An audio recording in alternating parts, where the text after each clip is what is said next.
वर्त का क्षेत्रफल पाई आर स्क्वायर ही क्यों होता है, चलिए एक और एनिमेशन द्वारा समझते हैं। ये हमारे पास दो समान आर त्रिज्या के वर्त हैं जिनकी परिधि हो गई 2 पाई आर। तो यहाँ पर ये भाग देखिए, ये आधा है और ये दूसरा आधा भाग है, तो इसकी परिधि होगी पाई आर और इसकी परिधि होगी पाई आर। तो इनको दोनों वर्तों को हमने समान सेक्टर में विभाजित कर लिया। अब इन सेक्टरों को अलग अलग करते हैं, तो चलिए देखते हैं। फिर इन सेक्टर को एक दूसरे में हम फंसाएंगे तो हमें एक आकृति प्राप्त होगी। अब ये एक स्पष्ट आकृति नहीं है, इस आकृति की लंबाई कितनी है, पाई आर, और यहां से लेकर के यहां तक लंबाई है आर।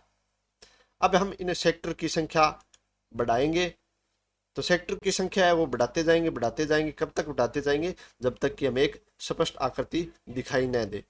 तो ये हमें एक थोड़ी सी स्पष्ट आकृति प्राप्त हो रही है, जो कैसी है, आयत जैसी, जिसकी लंबाई हो गई पाई आर और चौड़ाई हो गई आर।